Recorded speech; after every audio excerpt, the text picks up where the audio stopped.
It was an adventure strip. Comedy was what cartoons did. No one had ever done a serious cartoon.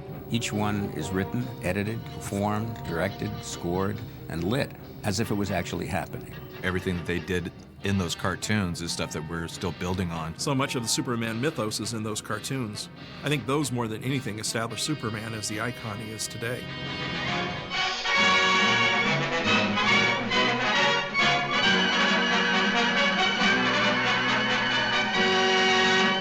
My father was a pioneer in animation and a great innovator, great artist, and really gave cartoons the movement and flexibility that we see today. I think then, as now, you have your A-list animation studios and your B. And at the time, I think that, you had Disney, of course, was always the tops. But the Fleischers were number two, really, throughout the 30s, with the Warner's cartoons coming up very fast. The Fleischer studio consisted of Max as the producer and his brother Dave, the director, and another brother was in the sound department and the music department, and they had brothers all over.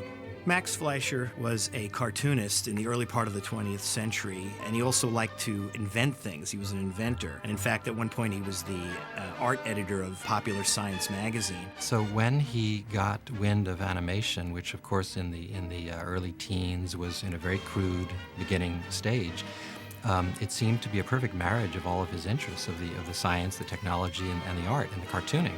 It wasn't just cartooning, it was using mechanics and technology to make cartoons move.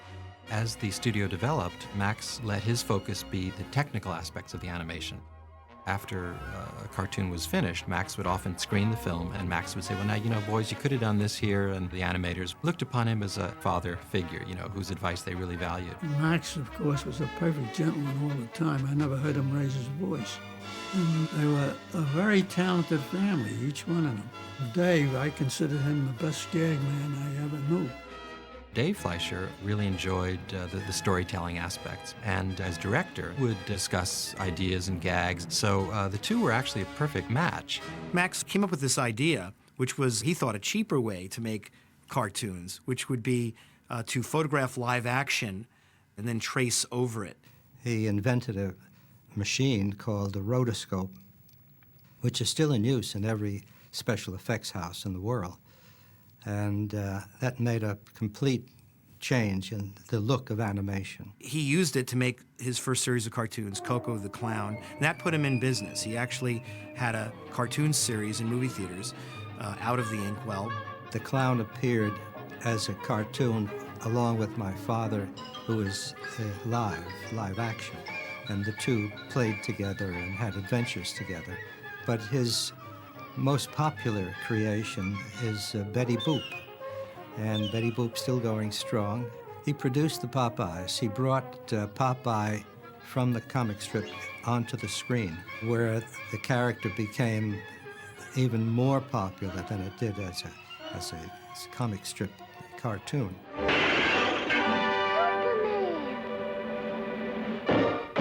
Babe, I'll stick to you like glue. The feeling is mucilage. The Fleischers felt like they were doing stuff that they lived or that they saw in the streets. It had more of like a vaudevillian or burlesque kind of quality to it. They were really earthy and street. They didn't have college degrees. These guys came from the city, from the Bronx, and they had city humor. And the Popeye cartoons and the Betty Boop cartoons reflect this New York City sense of humor, which the guys out on the West Coast, the Looney Tunes guys and the Disney guys, they were all highbrow. Lois, the old island looks just as good as ever. That's right, Clark. Thanks to Superman. Popeye was, of course, adapted from a comic strip, and that was working for them. And the biggest comic strip to come out of the late 30s was Superman. Paramount got Superman and gave it to the Fleischer studio. The Fleischers didn't want to do the Superman cartoons. The story that Dave told was that to dissuade Paramount from the difficulty of doing such a project, he asked them for an enormous amount of money. They knew it would be a huge challenge, and they didn't want to do it. And Dave outright, no, let's not do this. So he threw a number at Paramount that he never thought they would accept. And Paramount went, okay, let's do it. I guess they realized that Superman was that powerful and that big a presence because they were really gambling on the success of Superman. You know, they were very, very expensive cartoons for the day. They were doing things that nobody had ever really done before in cartoons. There was a lot of movement and crowd scenes and vehicles, you know, crashing into each other and buildings toppling over, and it all had to look real. When the Fleischer brothers started doing Superman, they were faced with the challenge of not only animating a character that was very popular in the comics, but also keeping it very true to that world, which was a serious world. The Superman comics had only been out for a few years at the time they did the cartoons. It looks very, very realistic and very, very believable. Superman! Are you all right?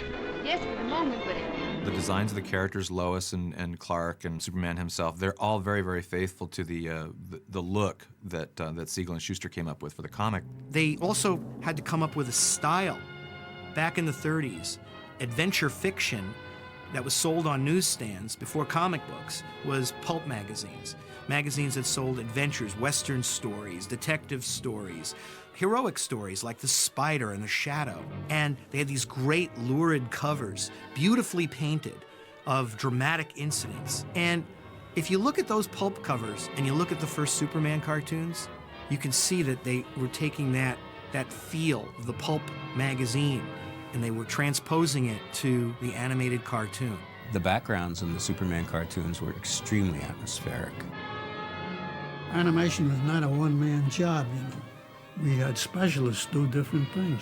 We had some very good people helping. The special effects were fantastic. There are no cartoons that have been made since those Superman cartoons that are the equal of that.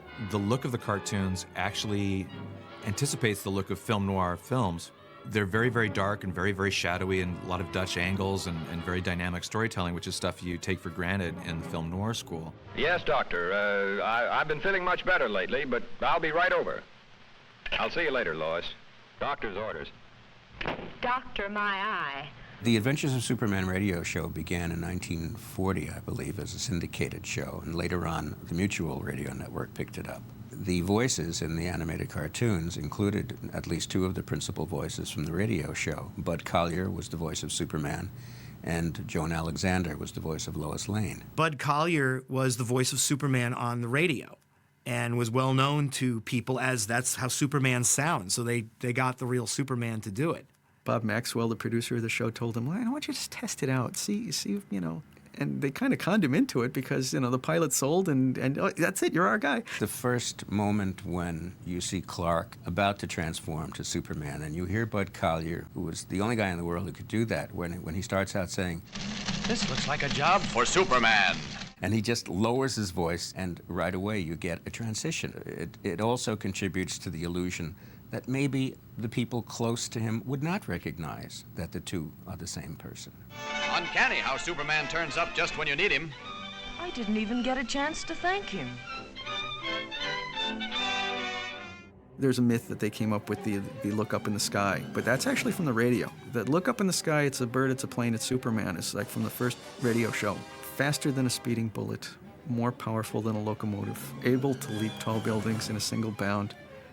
That appears to be invented in the cartoons. In the comic, he was always seen to leap. You don't see anything moving in a comic book or on radio. You know, it's in your mind. You know, somebody can leap and it sounds great. It sounds like he's, oh, look, listen. But he's leaping like, and it looks ridiculous. It looks really stupid. And they realize, okay, we got to stop this. They beg DC, can we make him fly?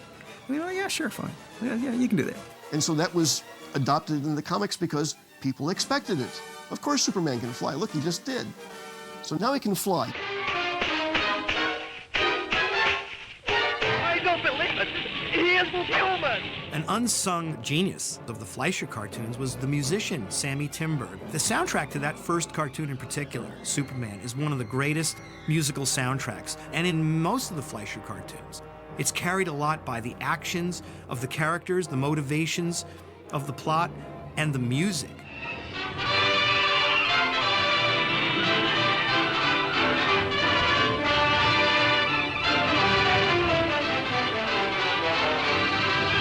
The The Superman cartoons, like all Hollywood cartoons back in the 1940s and 30s, were shown to all audiences in movie theaters.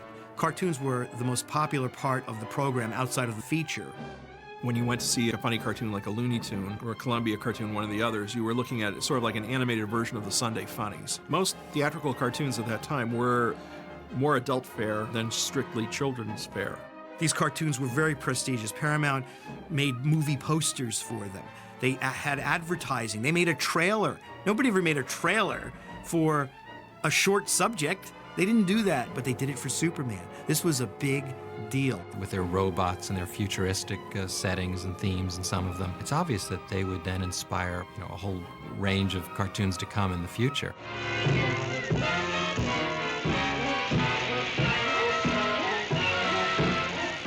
Theatrical cartoons for years and years and decades were simply cloning Disney. They were just trying to be another Disney film. So it really took the guys at Warner Brothers in the 90s to pitch doing a Batman cartoon in the style of these old Superman cartoons. With the Batman show, you could see quite an influence.